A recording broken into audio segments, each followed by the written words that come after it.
we've had some questions about being able to maintain side control.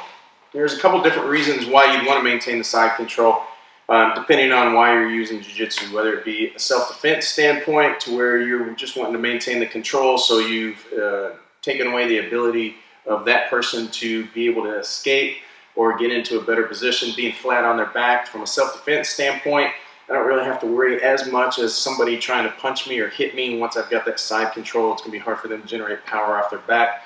If you're doing it from the sport aspect, you maybe just passed the guard and you're trying to maintain control and establish your control to get your points for your pass. Either way, jiu-jitsu is about what? Jiu-jitsu is about control. So I'm going to put myself in a position of control, but I don't want to be in a lockdown. I don't want to be able to move or take away my ability to move. I want to take away his ability to move.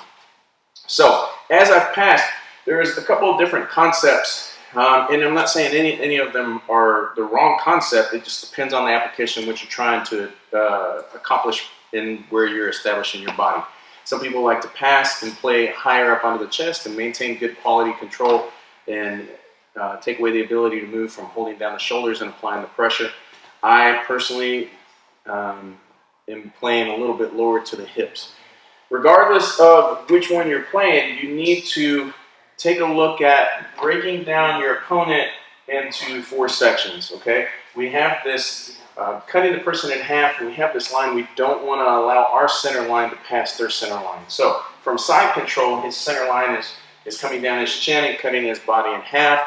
Mine is going to be at my ribs. So in other words, I don't want my ribs, the lower part of my ribs, to come past his center line, right? So if you're trying to hold side control, maybe you're chasing an arm, and you realize your ribs are past his center line, and all of a sudden, even though you've got the arm or what have you, and you feel the person is able to start finding space and getting out, then that would be the reason why.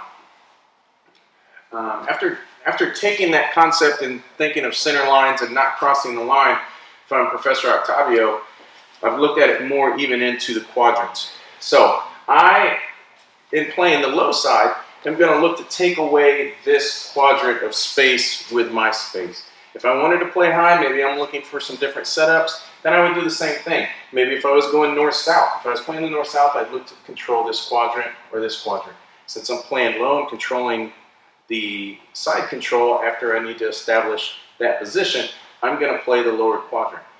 The first thing I'm looking to do is get up underneath this hip. The reason I'm under this hip is for him to hip escape. The very first thing he has to do is be able to drop this hip to the mat. If I take up that space, he can't push his hips out without coming up onto my hip. If he comes up onto my hip, I feel that, I'm able to shut that down and control his hip movement. The other thing I'm going to look to do is get to that cross the body, but my elbow is now going to be able to control his hip on that side. I have to work on making sure that I have the flexibility that I'm able to stay down onto my hips. I don't want to be, even if I stay on my side, I don't want my hips and my knees in an alignment while I'm trying to maintain this space, because I'm still allowing too much space for that person to be able to move. So as I sit in tight, I also sit to my heels. So as I pass, I come up underneath his hips, my elbow comes to his hip.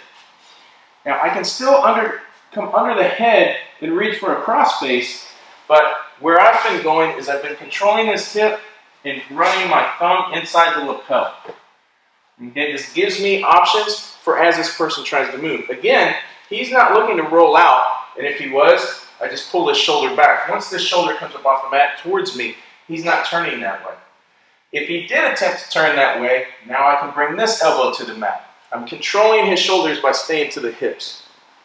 I'm controlling the hips with the elbow, going thumb in. Once I feel that I have that control, and now I'm ready to move, I'm reaching back and I'm getting control of the top of the pants. As I do, I bring my elbow to the side. As I loosen up a little bit, maybe I feel him escape a little bit, I move with him, and I know from here he's going to attempt again because he's gotten some success in moving. As he does, I hop because I've maintained the pressure on him. Now I can come to knee on belly, come to the knee to the chest, and maintain my control. Again though, that comes from being in the position to where I haven't locked myself down. I don't want to get into a position on the side control to where I'm hugging so tight that now I don't have any options for movement without giving up space. I don't want to give up the space. Every part of where I progress needs to make my position even better. Again, jiu-jitsu is about control. The control needs to be me controlling my opponent and their ability to move, and me controlling my abilities to do my advancing. From there, you have those options. Like I said, me personally, I have a high success rate of going from that position to knee on belly. Or if I decide to loosen this up a little bit and allow them to hip escape, I'm low enough to where I'm able to control the legs and come back over. I come to the other side and I'm still in the same position on a low hip control, and I'm still in side control, but controlling the hips.